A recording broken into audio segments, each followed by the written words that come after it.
Today, we're breaking down the absolute fundamentals of A1 Italian introductions. We're drawing directly from foundational frameworks like Nuovo Espresso and deep grammar analyses to make this incredibly practical for you. Instead of memorizing dry, out-of-context grammar tables, we're going to walk step by step through a real, living introduction scenario. We're starting with that very first moment of contact. Let's start with Section 1, the art of greeting. As you'll see, Italian greetings shift seamlessly depending on the time of day. It's a chronological progression. In the morning and early afternoon, you'll open with a cheerful Buongiorno. Then, as the day transitions into the late afternoon and evening, you just shift smoothly over to Buonasera. And finally, when the night is over and you're parting ways to go to sleep, that's exactly when you use Buonanotte. It's a natural sequence that locals literally use instinctively. But hey, what if you aren't paying attention to the clock? We've got a great contrast to look at here. On one side is ciao. Now, while this is universally famous, it's actually an informal greeting strictly meant for friends, family, or people your own age. Fun fact for you, it originally comes from the Venetian word ciao, which literally meant your servant, though absolutely nobody thinks of it that way today. On the flip side is salve. This is your perfect, register-neutral, totally safe fallback. If you walk into a shop or a cafe and you just aren't sure of the formality, salve works wonderfully at any time of day. Moving on to Section 2, what is your name? So, in an informal setting, you'll immediately hear the phrase come ti chiami, which prompts the answer mi chiamo, followed by your name. And whatever you do, don't forget the A2. This is what we call a bounce-back question. Instead of repeating the whole question back to the person, you just say, and you, to keep the conversation flowing really naturally. Now here is a really fascinating linguistic quirk. When an Italian says come ti chiami, they are not saying what is your name word for word.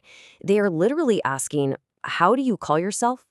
See, Italian uses the reflexive verb chiamarsi, which means to call oneself. The pronoun ti means yourself, and it just clings right to the verb. So what does this all mean? The crucial takeaway here is that Italian is a pro-drop language. This means you drop the subject pronoun, like io for I, by default. You don't say io mi chiamo, you just say mi chiamo. The verb ending already tells the listener exactly who's doing the action. You really only add the pronoun back in for strong contrast or emphasis. Like if you wanted to say, no, I am Marco, he is Giovanni. All right, Section 3, Mastering Italian Sounds.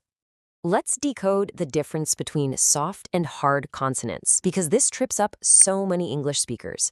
On one hand, we have soft, smooth sounds, like ciao, cinema, and gelato. On the other, we have these sharp, hard sounds, caffè, chitarra, spaghetti, and gatto. But how do you actually know which one to use when you're reading an Italian menu or a name tag?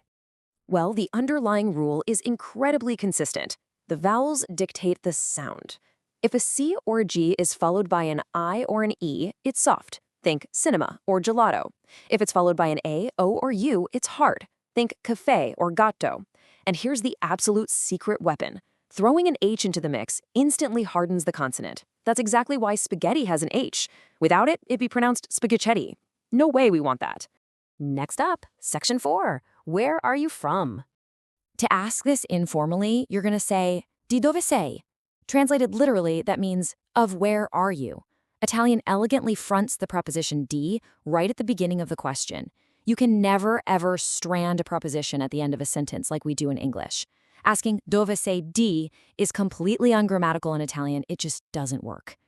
To answer that question, you absolutely must master the present indicative of the irregular verb essere, which means to be. It is your foundational building block. Notice here that the form for I am is sono, and the form for they are is also sono. Don't worry, the context will always tell you which one is being used. Since someone just asked where you are from, answering with sono clearly means I am. Okay, let's put that into practice. You can combine your newly memorized sono with di plus your city. For example, Sono di Roma. Notice there's no article, it's just the bare city name. Alternatively, you can simply use an adjective to state your nationality, saying sono italiano if you're a guy, or sono italiana if you're a woman. You can even build it out to a full sentence, like sono American ma vivo a Milan. I am American, but I live in Milan. And finally, Section 5, the formal lei. When you're addressing someone formally, you have to shift to third-person singular verbs and pronouns. We move from the informal tu to the formal lei. So, come ti chiami becomes come si chiama. Di dove sei becomes di dov'è. Even though the person is standing right there in front of you, you address them using third-person grammar as a strict sign of respect. It's totally crucial. And here's a tiny detail that makes a massive difference, especially if you're writing these phrases down. Look at the formal verb for is. It's an with a grave accent.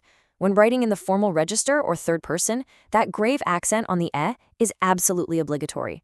Without it, the word simply means and. So if you write Lui è di Milano without the accent, you aren't saying he is from Milan. You're writing he and from Milan, which is, frankly, total gibberish. All right, now that you have the vocabulary, the grammar, and the social context of formal versus informal registers, you are entirely equipped for your first real conversation. I'm going to leave you with a question to practice before your trip.